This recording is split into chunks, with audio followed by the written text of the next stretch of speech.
States of America বা America অথবা USA. দেশটির নাম আর যাই বলুন, সেই ছোটোবেলা থেকে হয় শুনে আসছি, নয় পড়ে আসছি, আর না তো দেখে আসছি নিউজে অথবা খবরের চ্যানেলে। এমন কোনো মধ্যবিত্ত বাঙালি বাড়ি, শুধু বাঙালি বাড়ি বললেই আবার ভুল হয়, কারণ ভারতীয়দের মধ্যে বহু সংখ্যক প্রায় মানুষ আছেন, সে উচ্চবিত্ত হোক, মধ্যবিত্ত হোক বা যেমনই তার স্ট্যাটাস হোক, যদি তাদের সম্ভাবনা থাকে অথবা কোনো সুযোগ থাকে তবে কিন্তু আমেরিকাতে আসার স্বপ্ন তারা দেখেন। বইয়ের পাতায় বিশ্বের উন্নত দেশগুলোর মধ্যে প্রথম থাকে আমেরিকা।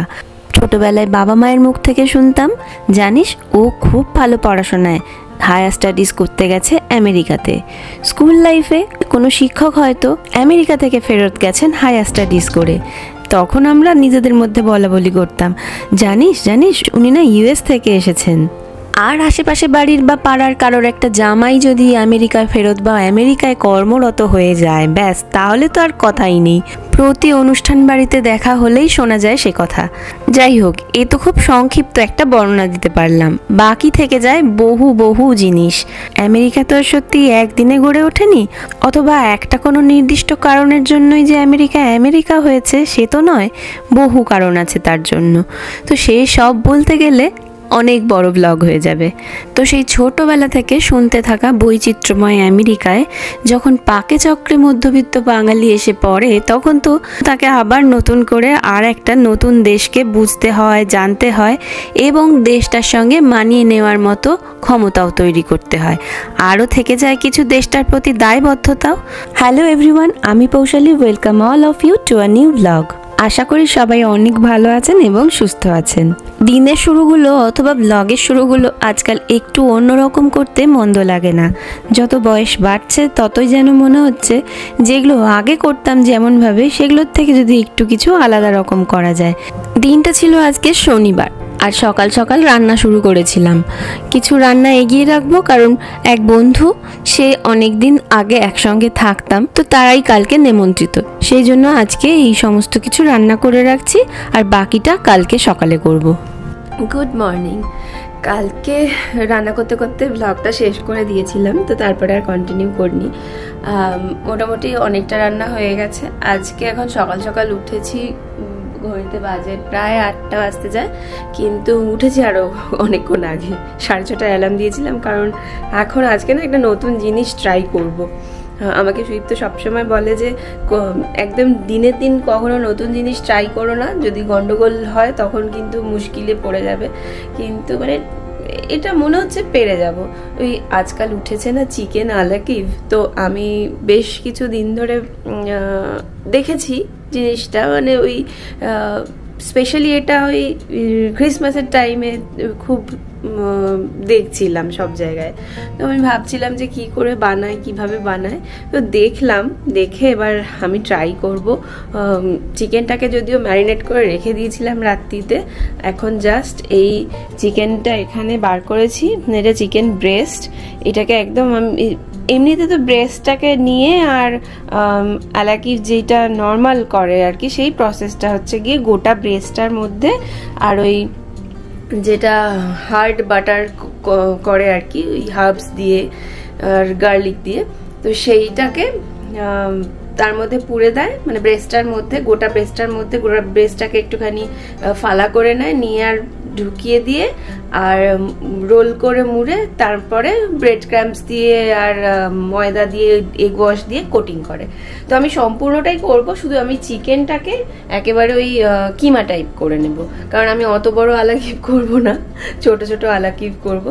তো এখানে এই চিকেনটাকে আমি রাত্রিবেলাতে নুন গোলমরিচ দিয়ে ম্যারিনেট করে রেখেছিলাম। এখন এটাকে ছোট ছোট করে কিমার মতো করে কেটে একদম গুঁড়ো গুঁড়ো করবো, করে আর আদা রসুন দিয়ে একটু বেশ ওই স্ম্যাশ টাইপ, মানে স্ম্যাশ নয়, গুঁড়ো গুঁড়ো স্ম্যাশের মতো ওরকম করে, আর তারপরে বাকি যে প্রসেসটা সেটা করবো। আর আমি গতকাল রাত্রিবেলাতে বাটারটা হার্ড করতে দিয়ে দিয়েছিলাম, ওই পার্সলে পাতা, একটু রসুন আর ব্যাস, এই দুটো জিনিস দিয়ে। যাই হোক, চলুন তাড়াতাড়ি করে নিই। আমি এখন পুরোটা মানে প্রসেসটা এখানে শেয়ার করে করছি না, কারণ সময় লেগে যায় যদি, সেই জন্য আমি মুখেই বলে নিলাম। তো একটুখানি হলেও আমি হয়তো শেয়ার করব। তো যাই হোক, চলুন তাড়াতাড়ি কাজটা সারি, নাহলে হাতে আরও বেশ কিছু জিনিস করার আছে। এখানে আমের চাটনিটা করব, তা ভাত বসাবো আর ঝুরি আলু ভাজাটা করব। কালকে দীপকে বলেছিলাম যে হ্যাঁ গো প্যানকো ব্রেড ক্র্যাম্পটা আনবে, যেটা হচ্ছে ইটালিয়ান হার্বস মিক্স, ও ভুলে গেছে আনতে গেছিলো, ওটাই ভুলে গেছে। তো আমার কাছে প্লেন যে ব্রেড ক্র্যাম্পস আছে সেটা দিয়েই করে নেব। এমনিতে ওই প্যানকোর যে ইটালিয়ান মিক্স দিয়ে ব্রেড ক্র্যাম্পসটা খুব ভালো টেস্ট হয় আর কি। তো যাই হোক, চলুন তাড়াতাড়ি কাজ সারি। আলা কিভের প্রিপারেশন ওদিকে হতে থাক, ততক্ষণ চলুন তাহলে থাম্বনেল আর টাইটেলে যে গল্প শুরু করেছিলাম সেটা না হয় একটু শুনে নিই। আসলে এদেশে আসার পরে যারা ভিসায় ভালো করে আসে, মানে ইললিগালি নয় আর কি, তারা আসার পরে এদেশে প্রথম যেটাই খুঁজতে হয় সেটা হচ্ছে গিয়ে বাসস্থান। অবভিয়াসলি মাথার ছাদের তো একটা দরকার থাকার জন্য, তো সেজন্য প্রথম দিকে আসার পরেই অ্যাপার্টমেন্ট খুঁজে নিতে হয়। কিন্তু এখানে একটা আমি কথা বলবো অবশ্যই, সেটা হচ্ছে গিয়ে সমস্ত কিছুই কিন্তু ভ্যারি করছে ম্যান টু ম্যান, মানে সমস্ত স্টেট বলুন কি সমস্ত পার্সন বলুন, সকলের ক্ষেত্রেই কিন্তু একই রকম লজিকটা খাটবে না, কোথাও কোথাও আলাদা। যেমন স্টেট ওয়াইজ কিছু কিছু রাজ্যে আছে হচ্ছে গিয়ে অ্যাপার্টমেন্ট বলুন কি বাড়ি বলুন দাম কম দাম বেশি, তো সেই ওয়াইজ আমি বলছি, মানে আমাদের যেরকম সেরকমটাই আমি বলছি। এক্ষেত্রে অ্যাপার্টমেন্ট অথবা বাড়ি দুটোরই কিন্তু দাম নির্ভর করে যে সেটা কোন জায়গার মধ্যে অবস্থিত। সে এলাকা যদি খুব বাজার ঘেঁষা হয় অথবা স্কুল এরিয়াটা খুব ভালো, মানে স্কুল ডিস্ট্রিক্টটা খুব ভালো, তবে কিন্তু সেই বাড়ি বা অ্যাপার্টমেন্টের দাম বেশ অনেকটাই বেশি হয়। কিন্তু আমি একটা গড় বলছি, সাধারণত যারা ভিসায় আসে প্রথম দিকে একদম অ্যাপার্টমেন্ট নিলে সব থেকে কম দামির মধ্যেই নেওয়ার চেষ্টা করা হয়। যেমন যদি $1200 মধ্যে পাওয়া যায়, ওয়েল অ্যান্ড গুড। এটা আমি বলছি আবার সংসারী মানুষদের, মানে যারা ফুল ফ্যামিলি আছে, বাচ্চা বাবা মা সবাই মিলে। এখানে ব্যাচেলার অথবা স্টুডেন্টদের জন্য এই প্রতিটা জিনিসই কিন্তু আবার আলাদা আলাদা। যেমন ব্যাচেলার অথবা স্টুডেন্ট তারা শেয়ার করে থাকতে পারে, কিন্তু ফ্যামিলি নিয়ে তো আর সেইভাবে থাকা যায় না, তো সেই জন্য সেক্ষেত্রে দামটা অনেক কম পড়ে। যদি কোনো অ্যাপার্টমেন্টের কোনো একটা ভালো এরিয়াতেই দুটো রুমের জন্য দাম পড়ে $1400, সেক্ষেত্রে তাদের দুজনকে দিতে হচ্ছে $700 করে।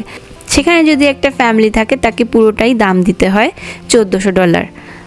তো মোটামুটি ধরুন ওই অ্যাপার্টমেন্টের $1200-1400 থেকে ভাড়া শুরু করে $2200-2300 মধ্যে ভাড়া হলে ওয়েল অ্যান্ড গুড। কিন্তু $2200-2300টাও অনেকটাই বেশি। সেক্ষেত্রে তখন অনেকেই চেষ্টা করে, যাদের সামর্থ্য হয়ে ওঠে বা যারা পারে বা যারা দুজনে ইনকাম করে, সেক্ষেত্রে তারা 1-2 বছর পরে যদি হ্যাঁ ভিসা থাকে, এটাও তো একটা আবার এদেশের বড় জিনিস, চাপের জিনিস, যে ভিসা তার কতদিন আছে।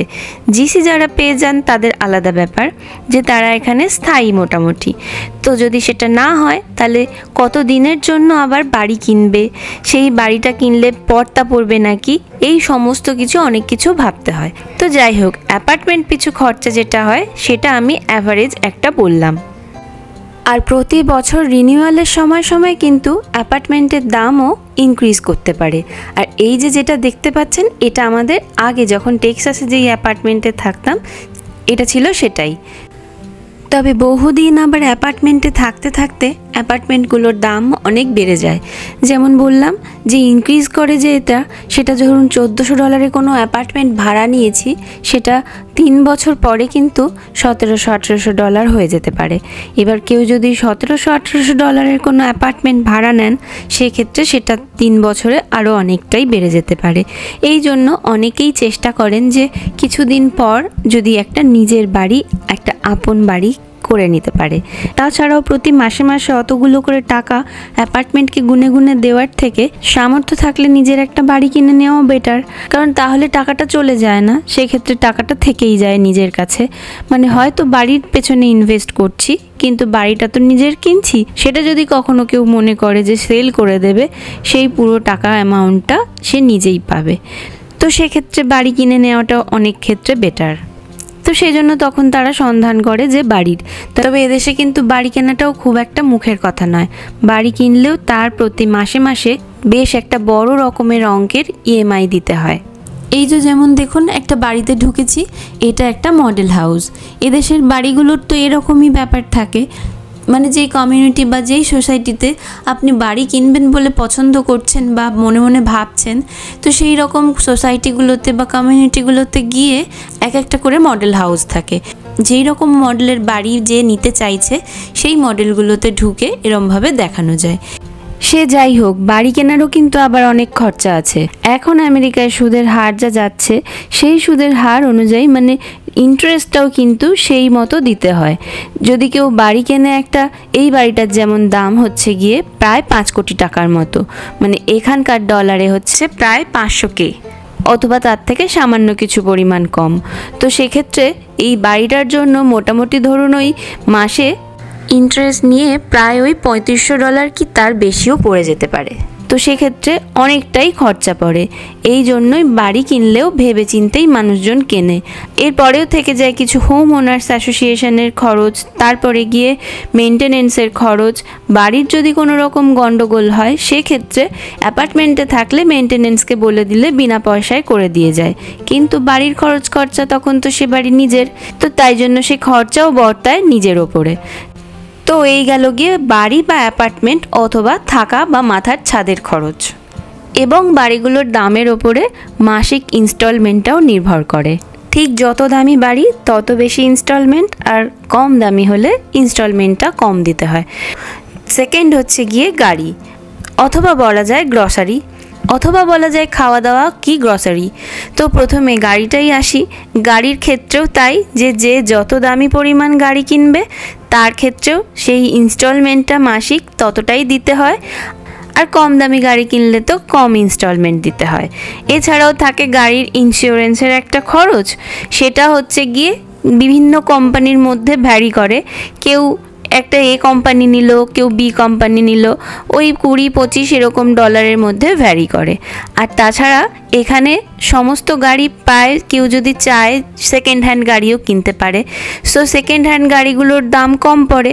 আর যদি কেউ একেবারে ফ্রেশ নিউ ব্র্যান্ড গাড়ি কেনে, সেক্ষেত্রে নতুন গাড়ির যেমন একটু দাম বেশি হয়, যে যত দামি বা যে যত ভালো গাড়ি কিনবে সেটা কিন্তু গাড়ির ওপরে ডিপেন্ড করছে। মানে কেউ যদি ভাবে যে সে মার্সিডিজ কিনবে কি ল্যাম্বরগিনি কিনবে, আবার কেউ যদি ভাবে না একটা টয়োটাতেও হয়ে যাবে তার, সে কিনতেই পারে সেই মতো দাম। আর কেউ যদি ভাবে যে আমি নতুন কিনবো, তাহলে তার নতুনের মতো দাম হবে বা ইনস্টলমেন্ট হবে।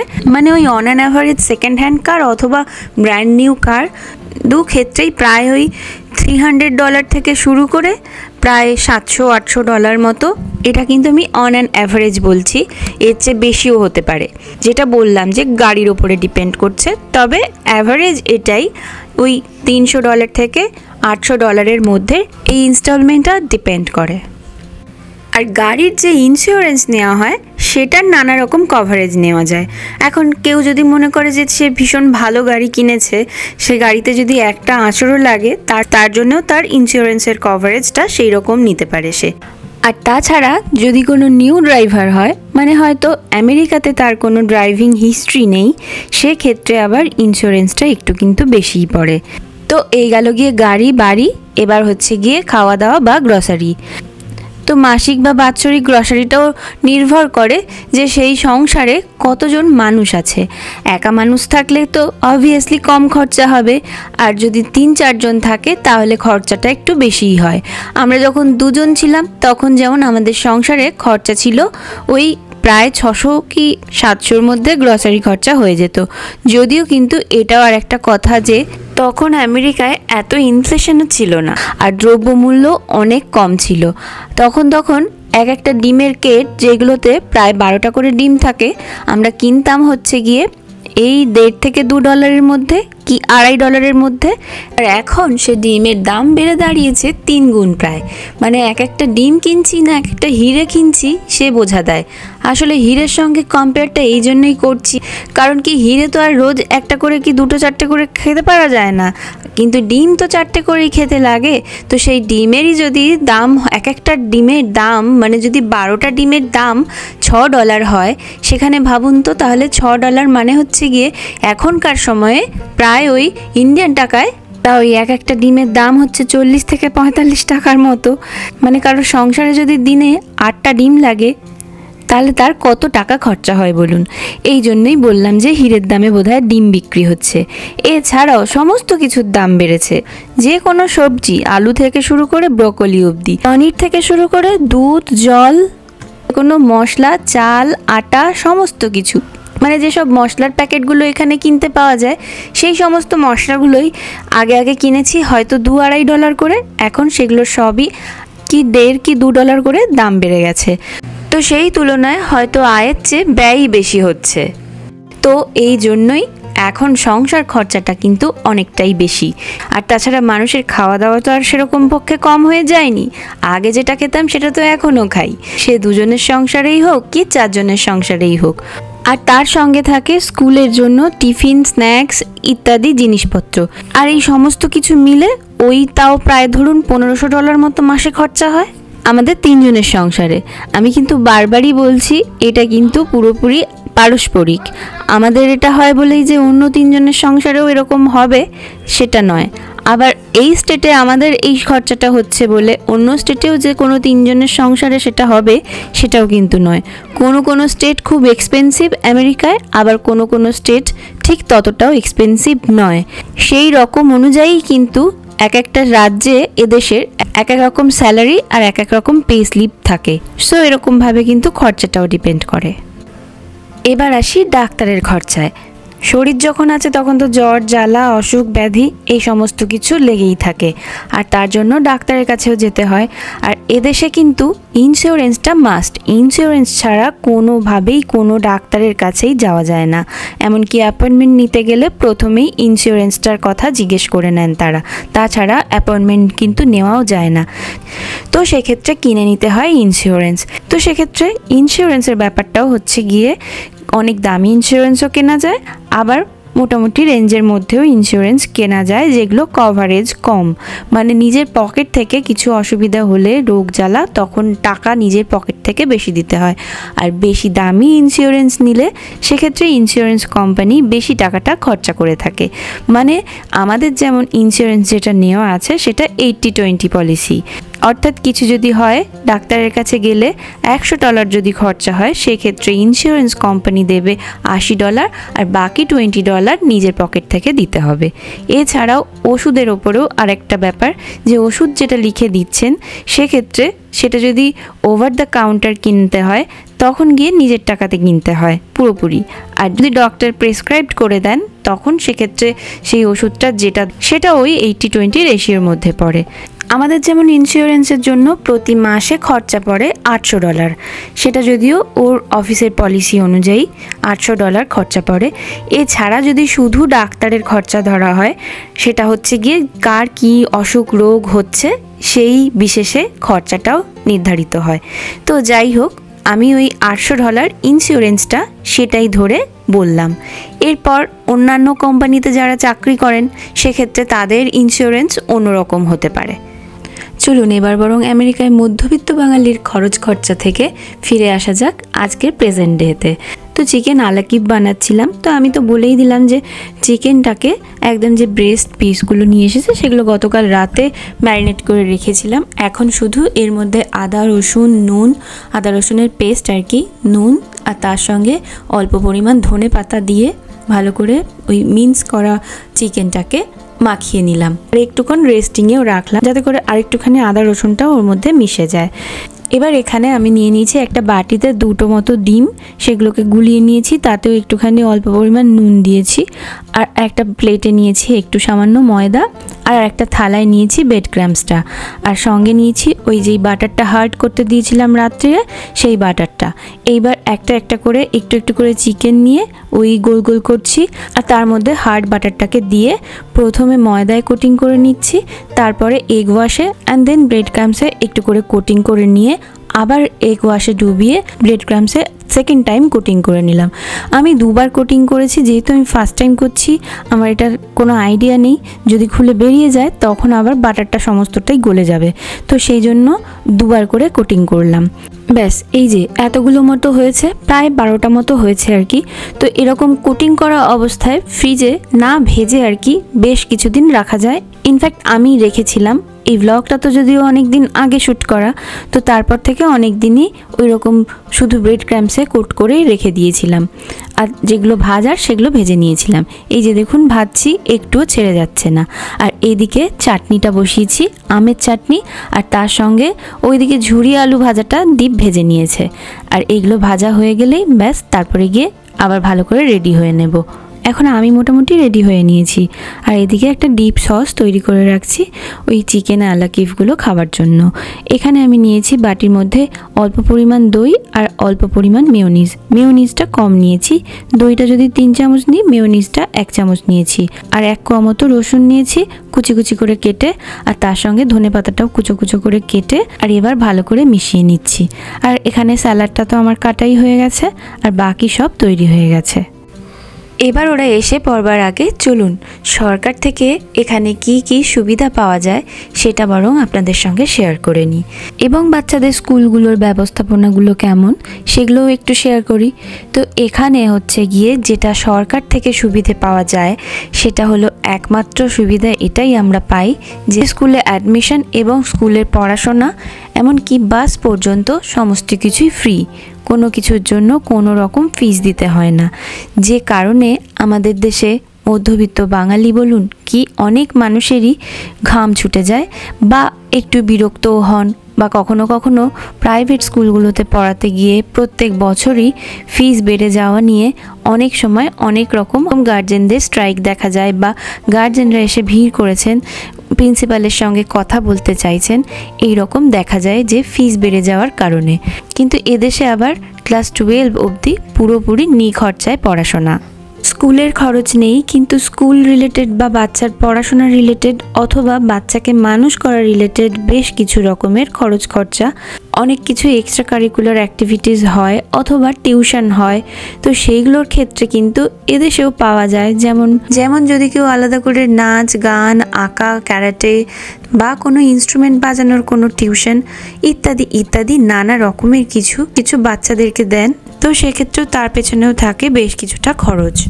আর এই সমস্ত এক্সট্রা কারিকুলার অ্যাক্টিভিটিসে মোটামুটি একটা দুটো কি কখনো কখনো দুটো তিনটে তো দিতেই হয়, কারণ যেহেতু সমস্ত কিছুই বাচ্চাদের বিকাশ অথবা সেই জিনিসে জ্ঞান অথবা সেই জিনিসটাকে জানা এবং কোন জিনিসে বাচ্চার বেশি ইন্টারেস্ট। এই যে দেখুন না কি হুড়োহুড়ি করে, মাঝে মাঝে ভাবি বাপরে ওদের স্কুলের ক্লাস টিচারগুলো কি করে সামলান ওদের। মা গো, আমি তো রোজ রনকে বলি স্কুল থেকে ফেরার সময় আর স্কুলে যাওয়ার আগে এইবার হুড়োহুড়ি করার জন্য রেডি, আর ফিরে আসার সময় বলি কি হুড়োহুড়ি শেষ হয়ে গেল। তো সেই সকল ক্ষেত্রেও ফিসটা ডিপেন্ড করে, কোথাও হয়তো মাসে 4টে ক্লাস হয় তার জন্য $150, আবার কিছুর জন্য হয়তো মাসে 6টা ক্লাস হয়, আবার কোনো কিছু হয়তো মাসে 2টো ক্লাস হয়, তার জন্য নানা রকম এই ফিসটা ডিপেন্ড করছে। তো এটা সম্পূর্ণ পার্সোনাল, মানে সকলেই যে অনেক রকম এক্সট্রা কারিকুলারে দেন সেটাও নয়, আবার কোনো কিছুতেই যে কেউ দেন না সেটাও নয়। এই রকম একটা গড় খরচা পড়ে এক্সট্রা কারিকুলার অ্যাক্টিভিটিসগুলোর। তবে সব কিছুর মধ্যেও আবার দেশে থেকে যাওয়া আপনজনগুলোর জন্য প্রাণ কাঁদে, তখন আবার দেশেও ফিরতে হয়, সেই জন্য টিকিটের একটা আলাদা খরচা পড়ে। আবার কখনো কখনো নিজেরা না গিয়ে বাবা মায়েদেরও আনিয়ে নেওয়া যায়, সেক্ষেত্রে টিকিটের দামগুলোও কিন্তু ডিপেন্ড করে। যেমন সামার ভ্যাকেশন, তারপরে যে কোনো ভ্যাকেশনগুলোতে মোটামুটি টিকিটের প্রাইস একটু বেশিই থাকে, তার জন্য অনেক দিন আগে থেকে যদি কেটে রাখা হয় সেক্ষেত্রে একটু কম পড়ে। আর এজন্য জানেন তো এই টিকিটের দামটা বেশ বেশি পড়ে। আর যেহেতু সকলেই প্রায় ফ্যামিলি পার্সন, মানে কেউ কেউ হয়তো সংসারে 3 জন, কেউ কেউ হয়তো 4 জন আছে, তো সবারই তো ফুল টিকিট লাগে প্রায়, তো সেক্ষেত্রে অনেকটা মতো ভাড়া পড়ে যায়। তো গোটা ফ্যামিলি মিলে একবার রাউন্ড ট্রিপে প্রায় ওই 5-6 লাখ মতো টাকা খরচা হয়েই যায়। সেক্ষেত্রে অনেক সময় 5 বছর 4 বছর পর পর অনেকে যান, যাতে করে খরচাটাও একটু কম হয়। আবার উল্টো দিক থেকে অনেক সময় বাবা মায়েদেরও এখানে নিয়ে আসা হয়। বাবা মা তো 2 জন, তার জন্য খরচটাও একটু কম হয়, আবার যাদের জন্য দেশে ফেরা তাদেরকেও এদেশে নিয়ে আসা হয়, আর এদেশে আবার তখন একসঙ্গে তাদের সঙ্গে ঘুরে বেড়ানোও হয়। তাহলে চলুন, এই গেল মোটামুটি একটা আনুমানিক খরচ খরচার বিবরণ। এবার বন্ধুদের আসার সময়ও হয়ে গেছে, শুধু কখন ওরা আসবে রন বারবার জিজ্ঞেস করছে, কারণ ওর একটা ছোট্ট ফ্রেন্ডও আসবে আজ। সব রেডি হলো মোটামুটি। তো এইখানে হচ্ছে গিয়ে একদম শুরু থেকে শুরু করি। ফার্স্ট হচ্ছে ঘি, তারপরে হচ্ছে ফার্স্ট হচ্ছে যদি হয় তো স্যালাডের সঙ্গে হচ্ছে এটা ডিপ বানালাম যেটা, ওটা স্টার্টারগুলো। এটা হচ্ছে কি ওই যে চিকেন আলা কিফটা, আর এইটা হচ্ছে প্রন বাটারফ্লাই। এটা তো কেনা, কিনতে পাওয়া যায় এখানে, খুব সুন্দর খেতে লাগে। তো এগুলো হচ্ছে গিয়ে স্টার্টার। ঝুরি আলু ভাজাটা বেশ দেখেই টেম্পটিং লাগছে, মনে হচ্ছে এক মুঠো খেয়ে নি। এখানে হচ্ছে সাদা ভাত, এখানে ডাল, মাছের ঝোল, এটা হচ্ছে ছেঁচড়া, আর এখানে হচ্ছে মাটন। আর তার সঙ্গে আছে আমের চাটনি, আর আছে মিষ্টি। শুধু পাঁপড়টারই অভাব রইল, পাঁপড়টা হয়ে গেলে একেবারে ষোলকলা পূর্ণ হয়ে যেত। এবার একদম লাস্ট আসি, কারণ এগুলো না ধরলেও চলে, আর এগুলো ডিপেন্ড করছে সম্পূর্ণ নিজের ওপর। এক হচ্ছে বেড়াতে যাওয়া, আর দ্বিতীয় হচ্ছে লৌকিকতা ইত্যাদি ইত্যাদি। তো বেড়াতে যাওয়াটা তো সম্পূর্ণভাবে কোথায় যাচ্ছি, কতজনে যাচ্ছি, কিসে যাচ্ছি, ফ্লাইটে না গাড়িতে, তার উপরে সেই খরচ খরচা ডিপেন্ড করে। আর লৌকিকতাটাও প্রচণ্ডভাবেই পার্সোনাল। আর এই যে আমার বন্ধু চলে এসেছে। অনেকক্ষণ খেলাধুলা আর প্রচুর গল্প করার পরে শেষে ভাবলাম ওকে নিয়ে একটু পার্কে যাই, বাচ্চাগুলো একটু খেলতে পাবে। এই আমরা বাড়ি থেকে খাওয়া দাওয়া করে এবার আসলাম এই পার্কটাতে। তো ওরা হচ্ছে কোনোদিন এই পার্কটা নতুন তো এসেছে, তো এই জাস্ট আসলো, তাই ভাবলাম যে একটু বেরোই। তো তাই জন্য এই কাছাকাছি বাড়ির সামনেই পার্কটা তো আপনারা দেখেইছেন আগে। পার্ক খুব সুন্দর, খুব ভালো লাগবে এমনি, এখানে মোটামুটি ভালোই লাগবে। হ্যাঁ, আর দেখেছেন এতক্ষণ ধরে বন্ধুর জন্য এত কিছু করছি, কিন্তু বন্ধুর নামটাই আপনাদেরকে বলা হয়নি। ওর নাম হচ্ছে সোনালি। বেশ কিছু বছর আগে যখন নিউ ইয়র্কে ছিলাম তখন ওর সঙ্গে আলাপ হয়েছিল, তবে কোনোদিনও একসঙ্গে থাকা হয়নি, কিন্তু তাও অনেক মানুষের সঙ্গে অনেক রকমভাবেই বন্ধুত্ব হয়ে যায়। যাই হোক, ওরা কিছুক্ষণ খেলাধুলা করে তারপরে গিয়ে যে যার বাড়ি ফিরে গিয়েছিলাম। তবে আলা কিফটা যে তার ভেতরে বাটারটা গলেছিল কিনা সেটা দেখা হয়নি। তাহলে চলুন, আজকের মতো এই আমেরিকায় মধ্যবিত্ত বাঙালির কীরকম খরচ খরচা পড়ে এবং সরকার থেকে পাওয়া কি সুবিধা, সেগুলোর সঙ্গে ব্লগটা এখানেই শেষ করি।